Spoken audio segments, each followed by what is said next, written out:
السلام علیکم پیارے ویور، پلیز میرے چینل مسٹر بخاری وائس کو لائک اور سبسکرائب ضرور کریں، شکریہ، کیونکہ آپ کا ایک کلک کسی کی زندگی بدل سکتا ہے۔ ایک شخص اندھیری رات میں فجر کی نماز پڑھنے کے لیے گھر سے نکلا۔ اندھیرے کی وجہ سے اسے ٹھوکر لگ گئی اور وہ منہ کے بل کیچڑ میں گر گیا۔ کیچڑ سے اٹھ کر وہ گھر واپس آیا اور لباس تبدیل کر کے دوبارہ مسجد کی طرف چل دیا۔ ابھی چند قدم ہی چلا تھا کہ دوبارہ اسے ٹھوکر لگی اور وہ دوبارہ کیچڑ میں گر گیا۔ کیچڑ سے اٹھ کر وہ پھر دوبارہ اپنے گھر گیا، لباس بدلا اور مسجد جانے کے لیے دوبارہ گھر سے نکلا۔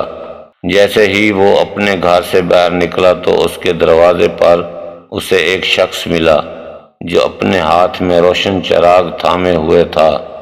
چراغ والا شخص چپ چاپ نمازی کے آگے مسجد کی طرف چل دیا۔ اس مرتبہ چراغ کی روشنی میں نمازی کو مسجد پہنچنے میں کسی دشواری کا سامنا نہیں کرنا پڑا۔ وہ خیریت سے مسجد پہنچ گیا۔ مسجد کے دروازے پر پہنچ کر چراغ والا شخص رک گیا۔ نمازی اسے چھوڑ کر مسجد داخل ہو گیا اور نماز ادا کرنے لگا۔ نماز سے فارغ ہو کر وہ مسجد کے باہر آیا تو وہ چراغ والا شخص اس کا انتظار کر رہا تھا تاکہ اس نمازی کو چراغ کی روشنی میں گھر چھوڑ آئے۔ جب نمازی گھر پہنچ گیا تو نمازی نے اجنبی شخص سے پوچھا، آپ کون ہیں؟ اجنبی بولا، سچ بتاؤں میں ابلیس ہوں۔ نمازی کی تو حیرت کی انتہا نہ رہی۔ اس اجنبی کی یہ بات سن کر نمازی سوچنے لگا، ابلیس شیطان کیسے مجھے مسجد تک چھوڑ سکتا ہے؟